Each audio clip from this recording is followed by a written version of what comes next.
Welcome to Mysteries, Monsters, and Mayhem. I'm Shannon Lawrence. And I'm MB Partlow.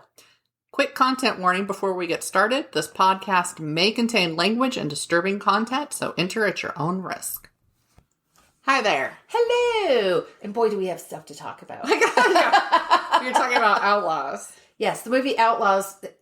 Because when I watched it, all I could think was that Pierce Brosnan was, because he doesn't his Irish accent isn't always prominent. Oh, it was in this. It was front and center. I was super happy. And it reminded me of that series of novels, not Nora Roberts, her alter ego, with Dallas and Rourke. J.D. Robb. Okay. Her character, Rourke, that was him. Older. Oh, yeah. Older, but it was the rogue and the accent and the... I felt like they really paired the two. So it's a couple that's getting married and they meet their in-laws. And then two of them, it would appear, are outlaws and drag the poor young man who's to be their son-in-law into some stuff. Yep. But yeah, so they were perfectly partnered, the parents. And I don't know the name of the woman is from Airplane. Julie Haggerty. Okay. And the man. I don't remember his name. Oh my gosh. He's so ridiculous and adorable and funny. But I don't remember his name, and I can't even tell you what I remember him distinctly being from. He was in Mad About You, and then he was in the one where Michael J. Fox was the assistant to the mayor. Okay, the one that Charlie Sheen took over. Nope. And so then the other couple is Pierce Brosnan and Ellen Barkin, is it? Yes. And oh my God, I was just for once, like an older couple that two gorgeous people are put together instead of the man being ugly and the woman being attractive. Right? I'm so tired of that trope. Mm-hmm. But they were so fat. They both have that charisma and that personality. Yes. And then the other parents are just so goofy and adorable. And Julie Haggerty, is that what you said? I love her. I love that little tiny voice. And then whenever she gets firm with it, you're like, oh, she needs business, right? Like she sounds like a child the rest of the time, kind of. So there's a couple, like Diane Wiest is like that when she gets, but Diane Wiest can pull off firm mommy voice. Like she can more do so without it being comical, but she can do a lot. But I love those. So yeah, it was entertaining. It was an entertaining movie. I didn't walk away with deep thoughts, but I really don't require that. But we watched it because we went to see the Jennifer Lawrence, No Hard Feelings, I think it is, where she needs money desperately, and so she answers an ad where she has to, what is it? When you say, be friendly with your son or whatever, do you mean be friendly or be friendly? And the mom's all, yes. So I thought that was going to be freaking hilarious because I love an irreverent comedy. Dirty comedy, all that stuff is going to get me because that still has that shock factor that other things don't have that can hit the comedy. And they showed all the funny parts in the previews. I hate that. Here's the thing, though. I think if I'd gone into it not expecting a hilarious romp, if you go into it knowing that it actually has a lot of heart, then you might like it. I was disappointed because I went in expecting something completely different. And then I was like, no, I mean, it was legitimately scripted, but a lot more. I went for laughs. I didn't go. I was not in the mood for what turned out to mostly be a kind of drama with comedy to it. Do you remember the movie Dirty Rotten Scoundrels? Oh, yeah. Love that movie. I saw it on stage, too. Ooh. Yeah. When that movie was released, or when that movie was about to be released, I think, if I remember correctly, all the outtakes in the preview were not in the movie. Oh, tricky. Yeah, so they're walking down the pier and the one shoves the guy in the water. That was not in the movie. That's true. I vaguely remember those things. So yeah. They did a remake of that. That's a smart way to do it. You're still showing funny stuff in the mood of it. Exactly. But then you don't sit there and go, well, there's that scene from the there's that scene from the preview. I hate that. Yeah. Or when you are watching the preview and you're like, I now know the character arc, all the funny lines, and the ending. Yeah. Why do I need to see the movie? So it's funny on Shudder, on Joe Bob, they show basically coming soon and also other movies that are available on Shudder at the time, and they're playing the original previews of them. Oh. And I have to say, some of those 70s and early 80s ones, the previews are like 6 minutes long or something. And I've seen that movie. And honestly, I wouldn't have needed to see it if I had watched just this preview. Yeah. That's crazy. So they did get better about it. But then I really, really hate when all the funny parts are, so they make it look hysterical because, if I'm laughing at this preview. Yes. I'm going to laugh at the movie. And then you go and you're like, well. There was one, who was the woman from Sex and the City? Sarah Jessica Parker. She goes home with her fiancé to meet his family, and she winds up falling for his brother. I think it's called The Family Stone, maybe? Yes. Okay. That was billed as a laugh out loud comedy. I was so mad. We get to the end of the movie, and I'd gone with a couple of friends, and they're like, oh, what'd you think? And I was like, that was not a fucking comedy. And they just looked at me, and I said, that's how it was billed. That's what I was expecting. There's another one. I can't remember who's in it, except it's one of the handful of acting credits John Bon Jovi has. Huh. And it was billed as a comedy. And Beautiful I'm like, Girls? Wait, no, he's not in that one. But honestly, I can picture a movie around that time frame. It's a married couple, and the husband goes, I don't even know if you ever see the husband. He goes out for a jog, and I can't remember, he either has a heart attack or he gets hit by a car. And his wife is furious because he's late getting home, and she's waiting for him, and then it turns out he's dead. And then she meets the John Bon Jovi character later, and he helps her learn to love again, I'm pretty sure. So, again, that was not a funny movie. It had funny moments, but it was not a comedy. So I'm very leery of some things. Yeah. I mean, we're well aware. So we'll watch and be like, I hope that we didn't just see all the good parts when we go see it. Yep. There was some teacher comedy with a fight with the little high-pitched name voice guy from Horrible Bosses.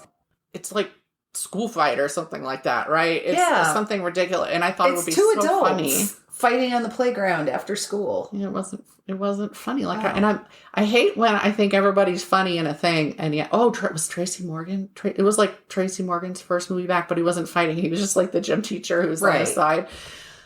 But yeah, just this is not actually like It's Always Sunny in Philadelphia, and Parks and Rec are two shows where I otherwise love the cast. Like, I will watch those people in a variety of things. And I cannot for the life of me even sit through a full episode of either of those shows. I don't find them amusing. There's something removed about them for me. I don't get it. But I also don't I can watch The Office a little more, but I can't. Those types of shows I can't do. There was I don't remember if it was a movie or a new series, sci-fi fantasy on Netflix, and I was like, oh, that looks good. It has the word door in the title. So I'm like, I'll watch this. I want to watch something new instead of finishing any of the 8,000 series I've started and haven't finished. I was so bored. I was like, I don't care. And I try to watch, I love a Marvel movie. I love the Marvel universe. I find them in the little series that the different characters are getting on Disney Plus. I've been watching those. I didn't watch all of them, but I watched the first one with the Olsen. Yeah, that one was good. That one was good. I liked the one with Hawkeye. No, because I can't stand what's his butt. Yeah, I know Bucky. You don't like it. No. Oh, Hawkeye. Yeah, Hawkeye. I think I watched that one all the way through, but it wasn't I was kind of like bored sometimes, but it was Little Girl or whatever. I started watching the one with Nick Fury. And I was like, how hard do you have to work to make Samuel L. Jackson boring? Shit. Yeah, I stopped trying after Hawkeye. But then there was something, the Falcon and the Winter Soldier. Yeah, that was the one. I tried to watch that one and I went, We watched one episode and Chop and I were like, oh, so we're supposed to feel sorry for Bucky. I was like, we're out. Apparently. Yep, nope. One episode and we were done. I may have made it through 2, but not more than 2. Yeah, no. I'm honestly, I was already just done. Just done. They need to move on to something else. I need them to move on. And if Iron Man's not going to be around anymore, then what do I care about any of it, really? But good point. Because I didn't even like the new Ant-Man much. I just watched that not too long ago. It wasn't as funny, snarky as I needed it to be. It was not as snarky as it should have been. And I'm sorry, but they missed opportunities to not have Michael Pena do his shit after that first movie. The second one he didn't either, where he does a friend of a friend and this and that. Yeah. And then why? We all loved that. Why did they never repeat it the way they did? He did like a half-ass one, I feel like, in the second one. I don't know. It's been a while. But yeah, so no, I'm done with them. We didn't discuss who needed to go first this time. I think it's me. Okay. But, so I will go first. Okay. And we're on the pink paper now. Yeah. I'm going to talk about Angie Dodge. So Angie Dodge was born on December 21st. 21st. What day is that? I don't know. I'm going to start again. Angie Dodge was born on December 21st, 1977 in Vancouver, Washington. She was the only girl in her family. She had 3 older brothers. She was an avid camper. She loved spending time with her family. And throughout her school years, she tutored younger students in math and English. Took me a while. I had to really dig to get information about her, because it's become a story about the story. And I was like, nope, this woman died. I need to know who she was. So she grew up mostly in Idaho Falls, Idaho. And in the summer of 1996, she had graduated high school and had moved into her own apartment just 3 weeks earlier. She had friends at the hair salon where she worked. She had actually, I had to really dig for this tidbit, she'd actually moved out of her parents' home because of some disagreement over a house rule. But she and her mom had made up. They had gotten together on June 12th, and it was one of those, they hugged. They were all, wasn't it silly that we had a fight over this? And that, yes, saying that happened on June 12th is important, because when she didn't show up for work on June 13th, her coworkers went to check on her. They found her dead in her blood-soaked bedroom, where she had been raped and then stabbed to death sometime after midnight. Her throat was cut so deeply, she was almost decapitated. While officials found signs of a struggle, there were no signs of a forced entry. Mm-hmm. So for quite some time, they suspected it had to be someone she knew. That was what they went with.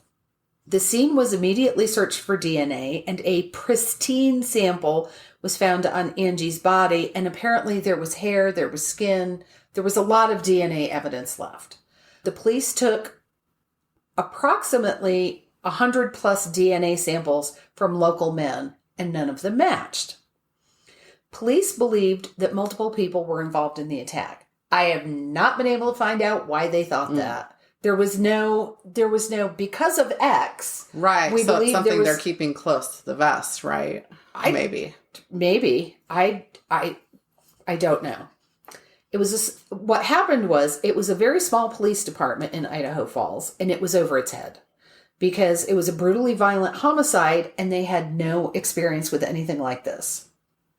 This was totally out of their realm of experience. Random fact, she was only a month younger than me. Wow. Parallels. So, for 6 months, the police made no progress. Angie's mother made sure nobody forgot about her daughter. She was at the police station daily, checking in any progress. In January of 1997, Benjamin Hobbs, who was a man that Angie knew, was arrested in a nearby town, actually just over the border in Nevada. He was arrested for a rape that involved the use of a knife.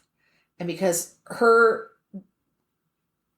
rape and murder involved a knife, they immediately started looking at this guy. So Christopher Tapp was part of the friend group that Hobbs and Angie were both part of. So he was interviewed and questioned as well. Police had previously suspected both men in Angie's murder, but the DNA evidence did not match either man. Police insisted that these 2 men were involved and that a third man must have been present who left all of the DNA. I don't know why they thought there was more than one person present. It seems now like they were just using it to explain why the DNA... This man is guilty and he doesn't match the DNA because there was someone else there. Gotcha. Tapp was taken into custody and interrogated for more than 100 hours over 3 weeks. He took 7 lie detector tests, He was asked leading questions. He was threatened with the death penalty, and he was badgered until he finally confessed. So they told him things like, if you confess, we'll take the death penalty off the table. If you don't confess, you're going to fry for this. Right. In his statement, in the tapes, he told 6 completely different stories about what happened that night, but it didn't matter. He was charged with her rape and murder. At the trial in May of 1998, he pled not guilty and claimed his confession was coerced. The judge ruled the confession be admitted into evidence. A witness testified that she'd heard Tapp talking about committing the murder, but she later recanted and said she was also coerced by the police. Tapp was found guilty and sentenced to 30 years in prison. So, I know at this point, usually I would either say, yes, he did it, or no, he didn't do it, but then there's kind of a surprise player who comes into it, and that's Angie's mother, Carol Dodge. Because of the total lack of a DNA match, and it was not like it was a partial match, it was a completely nothing, she wanted to know who left the DNA at the site of her daughter's rape and murder.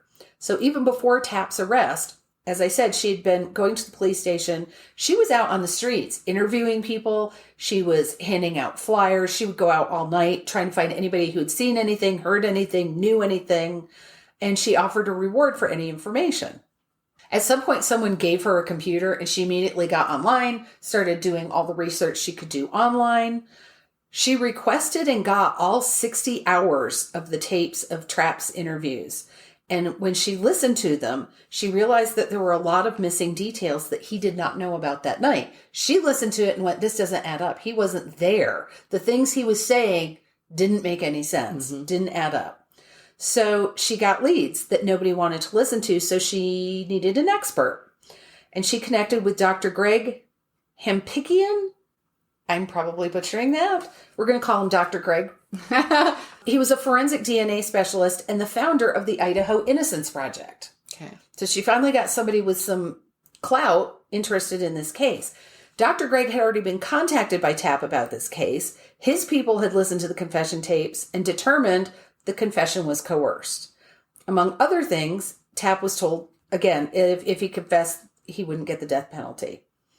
He was cleared of the rape charge and released from prison in 2017, almost 20 years after he went in.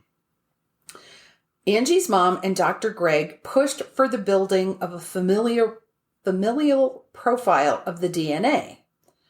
That's where they're not trying to find an exact DNA. I know you know this. So if I'm fucking it up, please jump in. They're not looking for an exact DNA match. They're saying, do we have anywhere in the databases, is this close enough match to a family that we can then go look at the family DNA and see if we can figure out if there's somebody in this family? That's how they caught the original Night Stalker. Exactly. On their first try using Ancestry.com, they found what looked like a close match with Michael Usry Jr., who was a filmmaker from New Orleans who had made a short film about the brutal murder of a young woman. He had made several trips to Idaho, including to Idaho Falls. He was interrogated. He was tested in 2015, and the DNA did not match. I'm going to do a short sidebar. Usry Sr., this man's father, had donated a DNA sample to the Sorensen Molecular Genealogy Foundation, which was later acquired by Ancestry.com. While authorities had gotten a warrant to search Ancestry's Y chromosome database, both the father and the son maintained that the search violated their privacy. And there was a lot of negative fallout for Ancestry.com at that time with ethical questions. Right. Can this be used in this way? Because these people, when they submit their DNA, they are not submitting to a police search. They're doing it for their ancestry. My question is, because of course he was not a match, so they released him. But had he been the murderer, would people still have been so upset? No. So, I think I could answer that pretty definitively.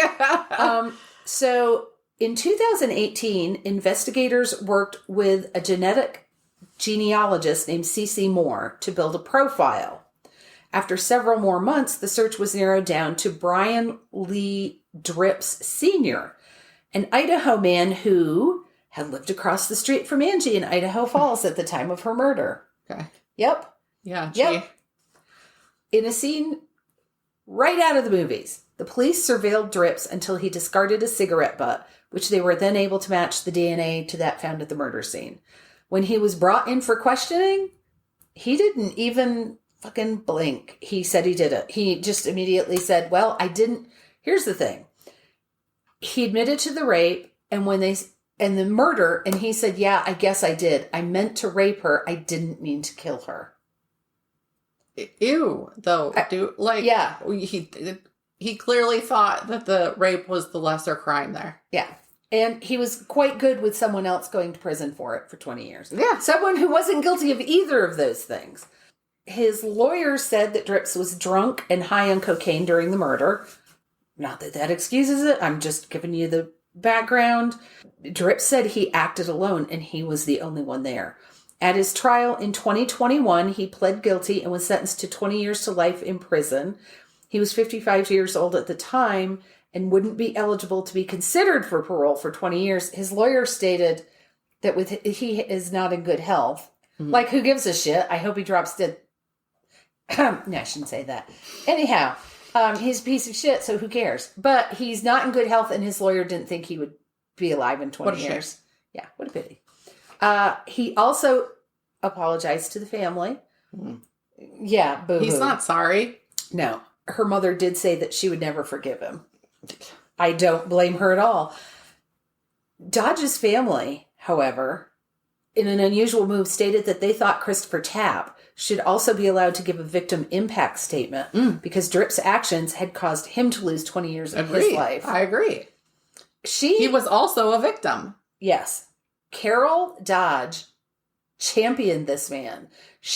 Once she figured out it wasn't him, she was out banging on anybody who would listen to re-examine this case, to reopen this case, to find the real killer, and not to release him from prison, but to exonerate him. Because there's a difference. Yes. You could be released. You can be released and everybody still thinks it was you. No, mad respect to her. Yes. So due to her commitment, Tapp was exonerated of the murder charges in 2019. He had earlier been exonerated of the rape charges. He later sued several officers of the Idaho Falls Police Department.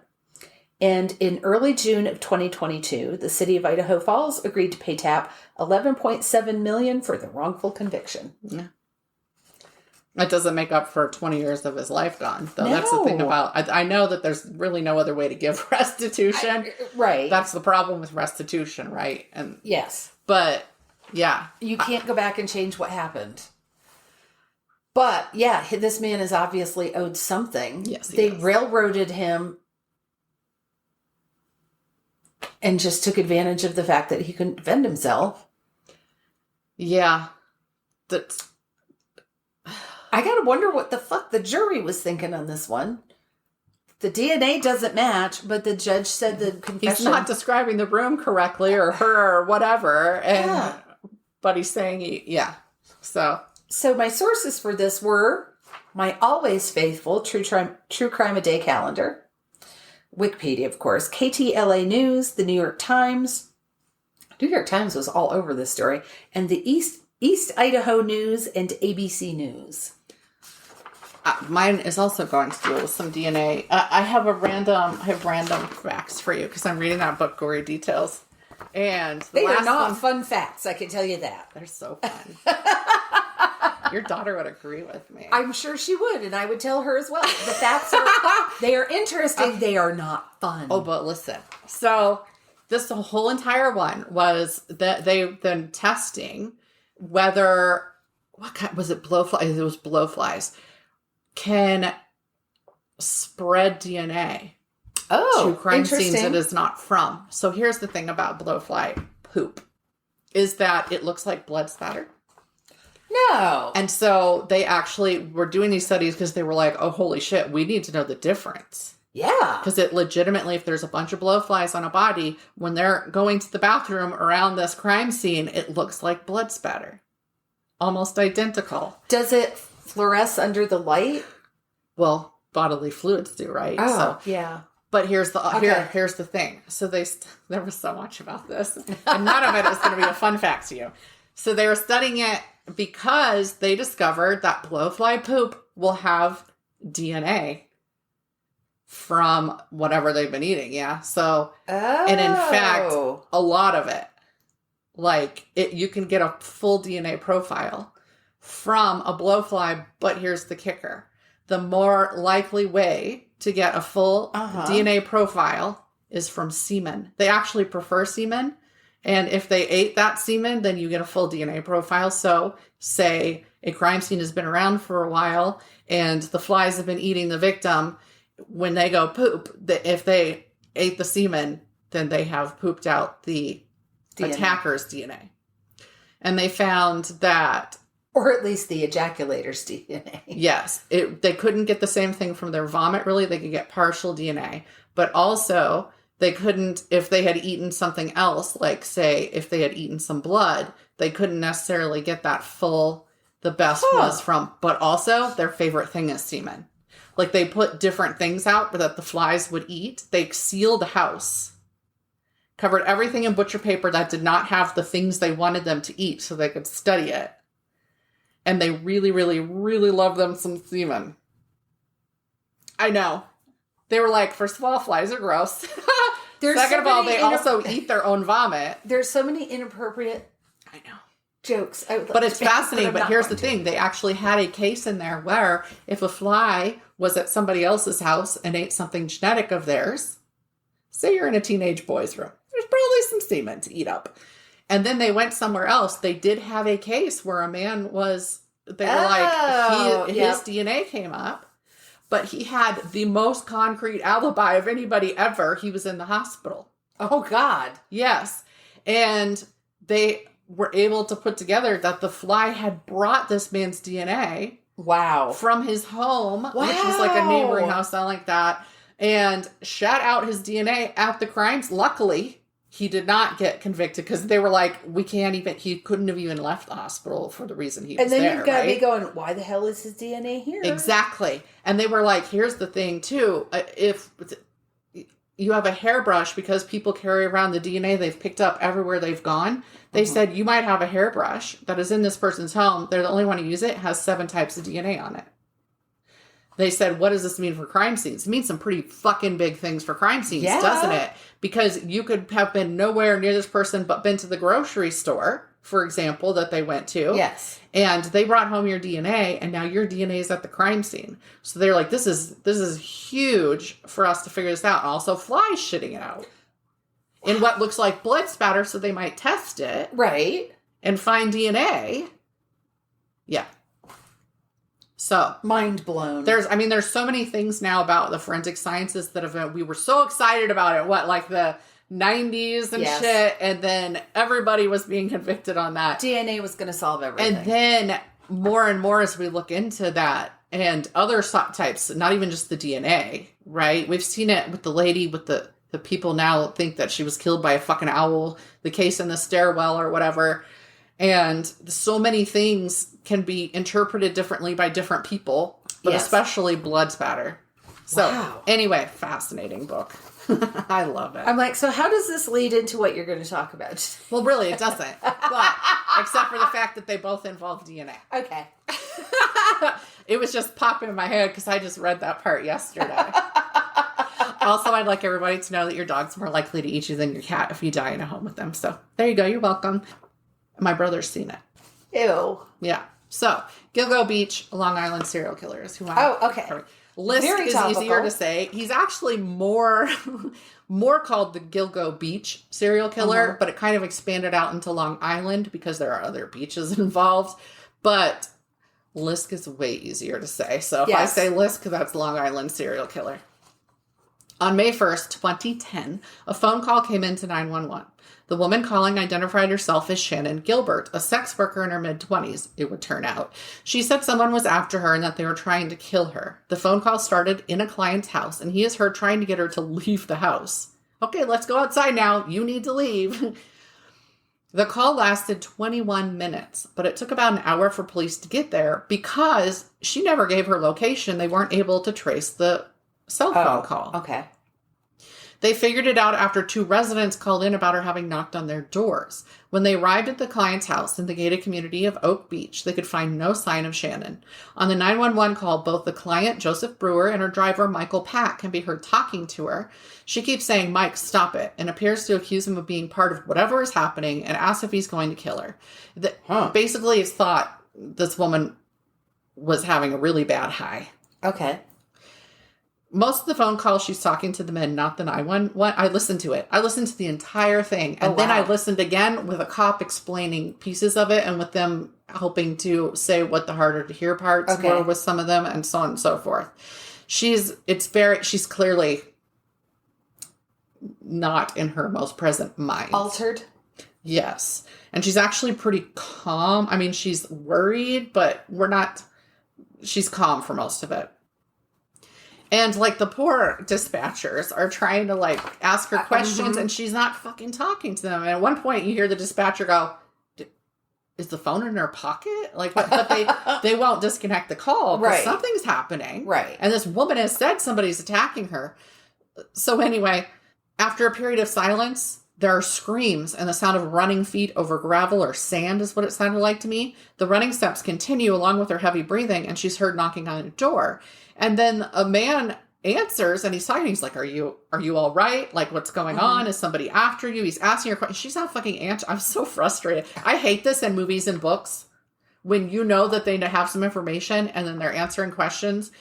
They're either not answering the fucking questions and you're like, why not? Or they don't ever say the whole thing. So, of course, that's how that mystery or whatever gets strung out because they don't have all the information. I hate it. So listening to this really frustrated me because he's asking her questions. She knocked on his fucking door and she's not answering him. And then she wanders off and you hear him going, "What are you doing? Where are you going?" You know, and then he's finally like, "Fuck it." And he shuts the door and calls the police.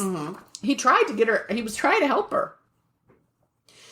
And then the phone disconnects because it was reported that a black SUV was following her, which was Michael Pack's. He was her driver and kind of her security that she brought along with her on jobs. Police thought she'd been taken in a car, right? So because a woman then called, she had knocked on this woman's door. I didn't hear that recording. And the woman wouldn't let her in because it was just her and her elderly mother or whatever. Nope. You don't let crazy. And she called the police. She said, "Well, she says somebody's after her, but I can't let her in. Like, I don't know. I don't feel safe letting her in." You know, and anyway, they reported this black SUV. Well, he was following her. He's trying to get her in the fucking car probably because she's messed up. But then I don't know what happened after that because I could not find anything about what Michael Pack did or an interview with him or anything. So anyway, this happens. So they didn't search. There's these marshes around there. 12 feet tall, the reeds.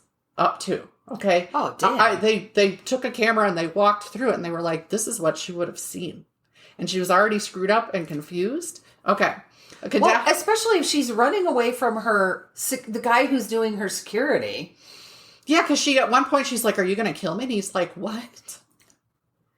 Because the guy had kind of gotten him, it sounded like, and was trying to get her out of the house because she'd locked herself in a bathroom and said somebody was after her. So whatever she was on caused paranoia. Right. Okay, so a cadaver dog was brought in that summer and the gated community was searched, but Shannon still didn't turn up. They didn't find anything. In December 2010, the canine officer, Malia, he was determined. He was the one he really wanted to find her because she was still missing. He decided to search farther up along the parkway in case, say, she had run along the road or her body had been thrown from a car. And his whole theory, well, it's not even a theory. It's been shown that if somebody ditches somebody, frequently it's right off the road because they're not going to carry a body very far. Because there's a reason dead weight is a phrase for a reason. So they're most likely to be pretty close to the road unless there's a steep hill or an embankment. We see that all the time with famous serial killers. And so anyway, he's back out there and he's searching along the road and he hits Gilgo Beach. And I'm going to post pictures. It's basically this tiny little spit of land that's not a ton wider than the road itself that runs along. There's water between it and the large body of Long Island. Right. But it runs along the length of it here on, I think, the south side. So the dog found a body wrapped in camouflage burlap. Within 500 feet of this body, he found another. Then 2 more. Ugh. They assumed that one of these women must be Shannon, right? Instead, they would come to be known as the Gilgo Four. All 4 women were wrapped into burlap and had been dumped not far from the road. And of course, Shannon was not among them. The Gilgo Four were Maureen Brainerd Barnes, Melissa Bartholomew, Megan Waterman, and Amber Costello. All 4 women were petite, and we're talking 4'10", 4'11". Okay. Very petite. Very petite.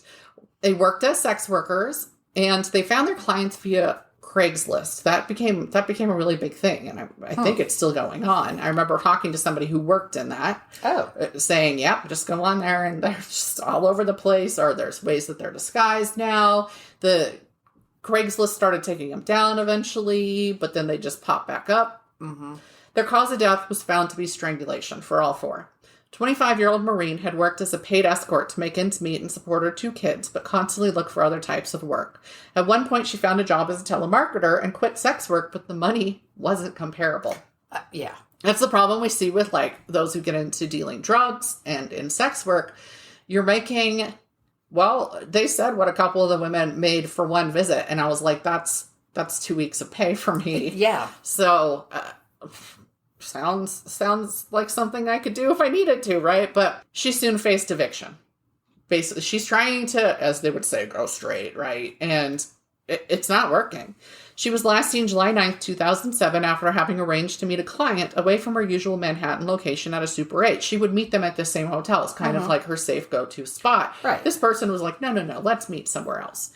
Her friend Sarah Carnes, who also worked as a sex worker, got a phone call from a man using Maureen's cell phone who said he saw Maureen at a whorehouse in Queens. That's a quote, whorehouse in Queens, but gave no other helpful information, said he would call back, never did. 24-year-old Melissa worked out of the Bronx. On July 12, 2009, she had a client, had deposited $900, but was never seen again. She did attempt to call her boyfriend, but didn't reach him. Melissa's 15-year-old sister, Amanda, started receiving awful phone calls from a man using Melissa's cell phone a week after her disappearance. He asked if she was a whore like her sister, described what he'd done to Melissa sexually, and was in general vulgar. Then he told her that Melissa was dead. At one point, he said, "You see Melissa again?" "No, you're not, because I killed her." What a charmer. He said, I'm going to watch her rot. And then that was it. I think that was the last call. Police traced the calls while they were happening, but again, it's from the victim's cell phone. Right. And they came from different places. They had calls from Madison Square Garden, Manhattan, and Massapequa were 3 of the main places. I want you to remember 2 of those, Manhattan and Massapequa. 22-year-old Megan was living in a hotel about 15 miles from Gilgo Beach and last spoke with her boyfriend late on June 6th, 2010. She was the tallest of the Gilgo Four at 5'5". I was like, wow, like he went for a giant in his world, apparently. They think he was going for the slighter women because they were easier to, physically. Which the others all stood, again, at 4'10" and 4'11". That's why I'm saying she's tall. She had told someone that the client she was going to meet had offered her $1,500, and she was like, okay. Searches continued, which turned up 4 more bodies between Gilgo Beach and Oak Beach, about 2 miles from the original 4. The next body, I mapped all of these, so I'm going to give you guys distances. The next body found on March 29th, 2011 belonged to Jessica Taylor, a 20-year-old Manhattan woman. All that was found was her skull, her lower arm, and her hands. Her torso had actually been found in Manorville, about 40 miles away, on top of wood scraps at the end of a road on July 26, 2003. Oh my God. 8 years before they'd found. About 5 days after she'd gone missing. There was no burlap bag, but the torso had been left on a plastic sheet. She had a tattoo, but something sharp had been used to cut it up, obviously to keep it from being identifiable, because that's often an identifier for people. DNA, though, identified her, so haha, fuck you, killer. Jessica had been working as a sex worker out of the Port Authority bus terminal. On April 4th, 2011, 3 more sets of remains were found in the same general area as Jessica. Only one has been identified at this point, and it took until 2020. This set belonged to Valerie Mack, who was originally known as Manorville Jane Doe and Jane Doe number 6. They had different names because their bodies were in different places.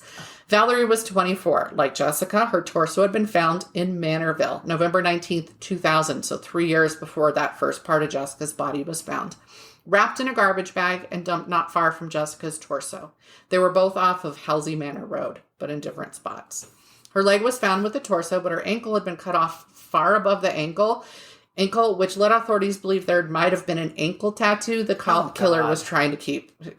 I mean, he was, I hate to attribute smart, but smart, right? Valerie. Cunning. Yeah. Sly, cunning. Valerie, who went by Melissa Taylor in some ways, had disappeared in late spring or early summer 2000 from New Jersey, oddly enough. The April 4th remains that were found consisted of her head, hands, and a foot. Not the one that was cut off with a still unidentified set of remains belonged to an Asian, and I'm going to say biological male. But this individual was wearing female clothing, and it is thought that they were perhaps a transgender woman between 17 and 23 years of age. I mean, it's hard to tell when you've got a body that was basically a skeleton. It was also thought that they had been dead for 5 to 10 years. Unlike the other victims, this victim was killed by blunt force trauma. A composite sketch was released, but no one has identified this person. That's sad. The next 2 sets of remains discovered on April 4th have not been identified, but have been discovered through DNA to be related as mother and child. Baby Doe was determined to be around 2 years old, most likely. There were no visible signs of trauma, and she was wrapped in a blanket, which has led some to say that they felt maybe a female had helped in this case, because that would be more a female thing to do. Her remains were found 250 feet from Valerie's, and she was wearing gold jewelry. Baby Doe's mother was found 10 miles away at Jones Beach State Park. She was referred to as Jane Doe number 3, or Peaches, because of a distinct heart-shaped tattoo drawn with a bite out of it. It's a heart-shaped peach with a bite and then 2 drops coming from it. Baby Doe and Peaches were African-American, and Peaches' torso had been found June 28, 1997 in Lakeview at Hempstead Lake Park in a green Rubbermaid container. The April 4th remains were found in a plastic bag. So you see how there are differences, but a lot of things also tie them together. Hempstead Lake Park is about 20 miles from Gilgo Beach and 13 miles from Jones Beach. Fire Island Jane Doe, or Jane Doe number 7, was the final victim found, other than Shannon Gilbert. Her legs had been found in a garbage bag on Fire Island, which is about 16 miles from Gilgo Beach, on April 20th, 1996. Her skull and some of her teeth were found April 11th, 2011 at Tobay Beach, and eventually linked to the legs by DNA. The only identifying information for her is a surgical scar on her left leg. Tobay Beach is about 18 miles from Fire Island and only 4 miles from Gilgo Beach. Then in December 2011, someone found Shannon's purse, along with her phone, jeans, and shoes in a marsh in Oak Beach. And again, reminder, Shannon is that person who made that initial 911 call that led to the discovery of all of these bodies. The intensified search soon turned up her body, which was in the marsh about a quarter mile from her items. She was about 8 miles from Gilgo Beach and half a mile from where she had disappeared originally. Wow. Police appear to have gone back and forth on whether the victims were all killed by the same person. It was thought at first that Jessica Taylor and Valerie Mack had been killed, obviously, by a different murder than the others, due to the similarities in how their bodies were found in 2 different places. But ultimately, it was decided the same killer had most likely been involved with all of these victims I've listed so far. It looks like the killer just adjusted their disposal methods, really. Mm-hmm. Shannon Gilbert, on the other hand, whose disappearance led to this discovery, was autopsied and determined to have been an accidental death. Officially, there were no signs of murder. It was theorized from the phone call and the condition of the body that she'd been on drugs when she fled the client's house and had likely died of hypothermia or drowning there in the marsh. Her family fully believed she'd been murdered, and they paid for a private autopsy, which found what might have been signs of strangulation in the form of a broken hyoid bone. Now, the thing is, I've read repeatedly that because that is such a fragile little piece, that it can often just get broken anyway. Animal predation can break it, that sort of thing. So that's why that's not definitive. The accidental cause of death has been contested, but remains the official cause of death. The new examiner did point out that Shannon having been found on her back most likely means it wasn't drowning, because it's very rare, but not unknown. But he could not rule out hypothermia. Her mother fought to have her death recognized as murder, but on July 23, 2016, she was stabbed to death by her other daughter, Shannon's little sister. After listening... What? Yeah. I was like, why? Shit! I don't know. I'm like... They were like, nobody's going to cover this anymore. Okay. After listening to the 911 tape and seeing footage of the marsh with those they went through at night and they showed. It's like running through a corn stalks. It's so easy to get lost and not be able to find your way back out, to not be able to make it back to you couldn't even see lights of houses. Damn. And so anyway, I will say that I'm inclined to believe the accidental death, but I don't understand why Michael Pack left. Yeah. And didn't call the police and say, listen, she's high. She ran into I'm not chasing her down. So but I will say that they had been cleared very early, both the client and Michael. Okay. And were not thought to be at all responsible. Shannon is not the only possible additional victim of this serial killer. There are several more whose deaths or victimology were similar enough that they've been lightly considered in addition to those thought to be, I'll call them canonical. Okay. These other possible victims are 19-year-old Tina Folia, who disappeared from Hammerhead's music venue in West Islip and was found February 3rd on a causeway leading to Gilgo and Oak beaches. She had been dismembered and stuffed into 3 garbage bags. Rockaway Beach is 25 miles away from Gilgo. Jacqueline Smith was 16 when she disappeared from Brooklyn August 7th, 1999. Her torso was found wrapped in plastic bags sealed with tape in Rockaway Beach. Andre Isaac, who performed as a drag queen named Sugar Bear, was 25 when he disappeared in November 2002. Witnesses saw him climb into a red BMW or similar vehicle driven by a Hispanic male. His torso was discovered in Queens a couple weeks later and his head a month after that in Suffolk County, which is where Gilgo and Oak beaches are. I think some of the bodies were discovered in Nassau County. There's like a line there. Cause of death was a gunshot to the temple. This and his height of 6'5" really set him apart from the other victims. Yeah. However, the separation of his body parts, which also included bags with his arms and legs a few miles away from the head, mark it as similar. Jamie Seymour, 21, was the first of these non-canonical victims to be a sex worker. So these others weren't sex workers. Like Valerie Mack, she was actually from New Jersey, but appears to have disappeared from the Manhattan Port Authority station, which is also where Jessica Taylor was last seen. Her parents had both talked to her on July 22nd, 2005 by phone before she disappeared on her way to meet a client. Her body has not been found. So it's just really her small frame and the Port Authority station that puts her in there and being a sex worker. Tanya Rush was 39 when she disappeared on June 23rd, 2008 in Brooklyn. A sex worker, like the canonical victim, she was found dismembered in a suitcase on the 27th off an on-ramp, like right there. Like really easy to spot. No attempt to hide it. Like at least one of the other victims, well, 2, including the baby, she was African American. Finally, there are 2 additional unidentified possible victims. A torso belonging to a Hispanic or light-skinned African American woman and bearing a cherry tattoo, which has resulted in her being called Cherries, on the chest was found in a suitcase that washed up onto Harbor Island Park Beach. So we've got another suitcase. Her legs washed up a few days later, one at Cold Spring Harbor and one at Oyster Bay. Oh. The final possible victim was found January 23rd, 2013 near Oyster Bay, wrapped in a material the police have not released to the public, which I found interesting. Huh. She may have been Asian, between 20 and 30, and she was wearing a 22-karat gold Year of the Pig pendant, so they think she might have been 29, as the Year of the Pig close to her presumed age would have been 1983. If she's related to the others, she was the only one who was buried in a shallow grave, and was most likely dumped before Hurricane Sandy in 2012. These other cases have not been officially connected by police to the list killings. The FBI were not allowed to get involved due to former Suffolk County Police Chief James Burke not allowing it. However, he was arrested in December 2015 for civil rights violations and conspiracy after assaulting a suspect in his custody and then attempting to cover it up and draw others in to cover it up. Oh. The police commissioner brought the FBI in within 1 day of Burke's removal. Now, Burke was already being investigated by the FBI for other crimes before these happened, which is thought to be why he was like, you may not help. They profiled the killer as being a white male in his mid-20s to mid-40s with access to burlap sacks and a strong familiarity with the Long Island South Shore, where all these body dumps were. He also seemed to know a lot about how to try and cover up identities. So they were like, is he a police officer? Is he just like a true crime fan? Right. And all of that. Although access to burlap, is that difficult? I don't think that's that rare. Although they called it camouflage burlap, and that might be rarer. Okay.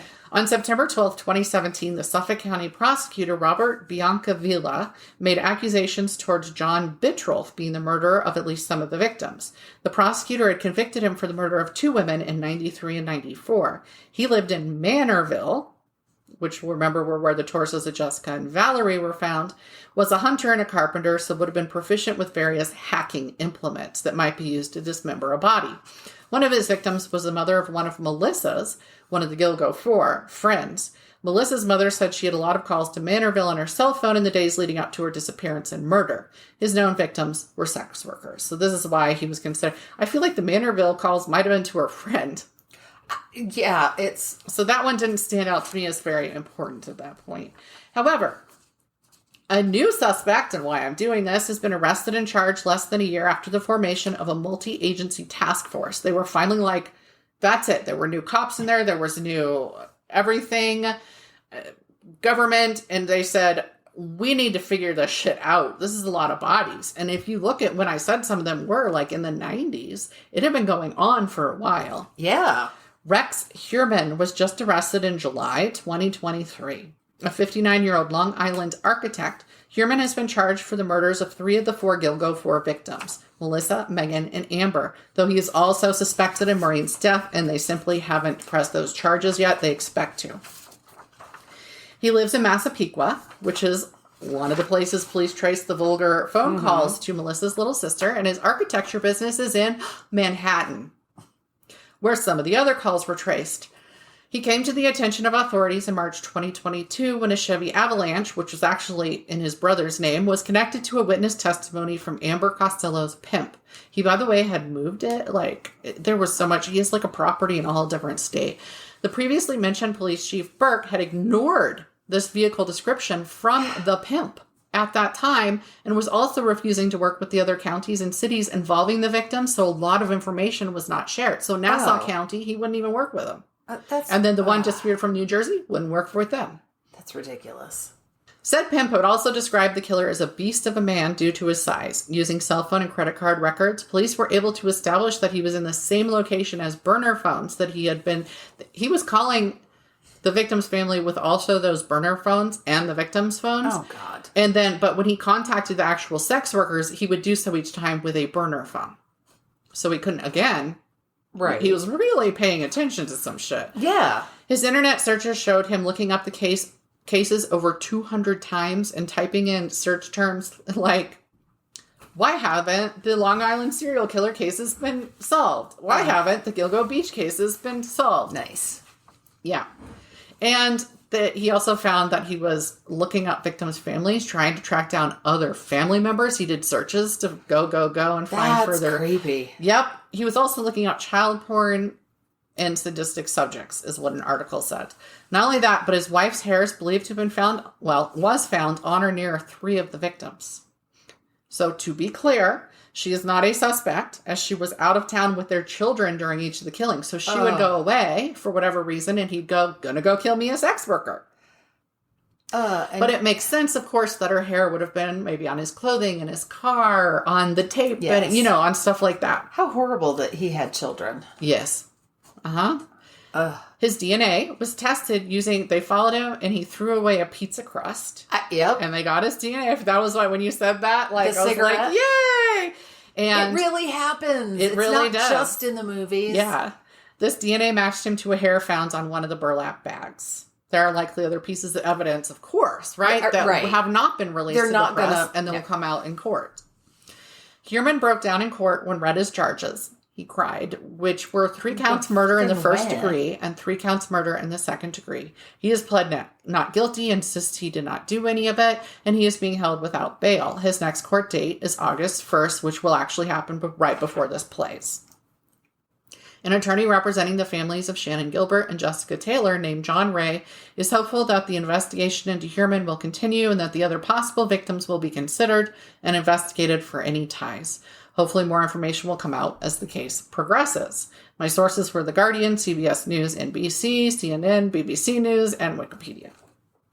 And there was one NBC New York article that had the footage. So they had the 911 call breakdown with the police saying, here's why this is not being viewed as a murder. Okay. In addition to the autopsy results. But I also did watch a video. They had footage of Megan as she was most likely heading out to meet the person who killed her, because she was living in a hotel at that time. And it's a few minutes, actually, of her, she goes and she gets something. It looks like she's checking out. So I don't know if maybe she was paying for another week, actually. I just know she was at the desk and had to keep leaving and coming back. And it always catches in movies, sex workers dress a very specific way. Yep. In actuality, she's wearing this little shorts outfit. Like, it's adorable. She could go to the store in it and nobody would think anything of it. Nobody would look at her and go, that is a sex worker. Right. And I watched, and I've been trying, I keep calling it the killing fields. That is not what it is. It's killing something. I watched this documentary that went over basically multiple crimes. It went over the one that Sue Mitchell came on the show and talked about as well. But it went over the Long Island serial killer crimes. And these two documentarians actually, because they were talking to the sex workers that so many people won't talk to get this information, they went with, one of them said, I'll talk to you, but you have to drive me around to my jobs. And I will talk to you in the car between the jobs. Smart. So legitimately, she got a free chauffeur and a little bit of protection. And the thing is, it showed, and again, these women were dressed, jeans and t-shirts and stuff like this. They were also, what's the phrase? Is it out call? I mean, they were making appointments. Yes. So these were not people who were on the street. But I've seen on the street as well, and they're still not dressed like Julia Roberts from Pretty Woman or Jamie Lee Curtis. Yes. In Trading Places. And I'm not saying they don't in places. Right. Would it have become that prolific stereotype if they? I don't know. I'm not an expert on it. I know. It makes good. I'm not a police officer who picks them up. Good television. But you have someone you can ask. I will say it was very eye-opening for the documentarians because at one point she was late and they couldn't reach her. And they are panicking. They're like, my God, she's been murdered. We brought this woman to our, they're sitting there and they're talking, well, what should we do? Well, we're not leaving until she comes out. And finally she comes out and she's like, sorry, my phone died. And it ran long. And they're like, oh my God, we thought you were dead. And she's just told, no, I got another one. Let's go, so. Wow. But I wish I could remember the name of it because it was really good. I think I watched it on Netflix. But remember, I can't remember how long, 2 or 3 weeks ago, I talked about the Bigfoot murders and that it was it was so out of character that all these sex workers went to the police and complained. Yeah. Which is not a these people were talking to, I need to go back and watch now because I swear they had a suspect for the Lisk on but I don't think it was him because it was a cop. But anyway, it was multi-episodes, whatever that show was. Oh. Killing something. Just look up killing in the search and you might find it. Because it did jump to different places, different states and cover, because it was about the ignored women.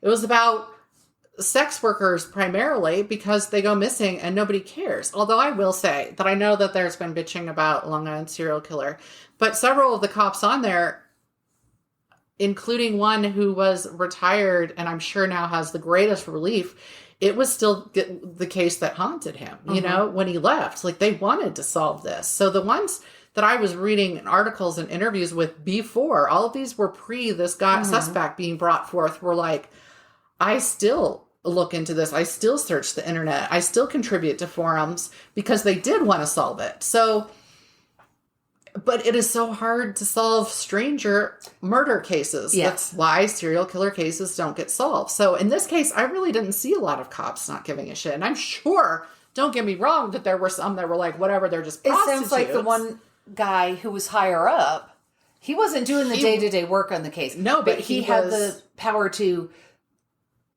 get in the way, to obscure. Oh, yeah, Burke. Yeah. Yeah, that guy, that's a whole story in itself when I was looking at stuff. But, the cadaver dog guy kept going back, and that's why he found other bodies. Wow. So, what I'm saying is, if you're out there feeling like nobody cares, some people did care. It's just that they didn't have what they needed to get anywhere with it at that time. But when somebody cared enough to create a brand new task force all these years later, too. So, that's what it was over a decade later, and they created a task force. Yep. So, I'm not doing that. It's important that people know that there usually is somebody who gives a shit. It just like it is related to the totally coincidentally to the one I talked about, because it was the woman the mom, who was like, no, this isn't right. She couldn't let the door close on the case because she knew the wrong person was in prison and she wanted to know. And people supported her, not the cops in that particular town, but other people did. Yeah. So. So anyway, it's exciting to see where this goes. I'm not going to, until I see where it goes. And if he is convicted, then I'm not going to talk any shit about Yerman or, because I've seen really well and personally what it's like to be falsely accused of things and the ripples that makes. So yeah, I'll update when we have something. When there is an update. Yeah. And thanks for listening. We will be back next week with something. Who knows what? Who knows what? We don't know what. Mysteries, monsters, mayhem. Check us out on buymeacoffee.com/MM Mayhem. You can support the show for as little as $1 a month and get rewards, or do one-time donations or sporadic, or whatever floats your boat, tickles your fancy. All right. Bye. Bye. Thank you for listening to Mysteries, Monsters, and Mayhem. Find us on Facebook and Instagram or at our website, mysteriesmonstersmayhem.com. Please like, rate, and review, follow, and share wherever your favorite podcasts are downloaded. Thank you for listening and supporting our podcast. We'll be back next week with more shenanigans.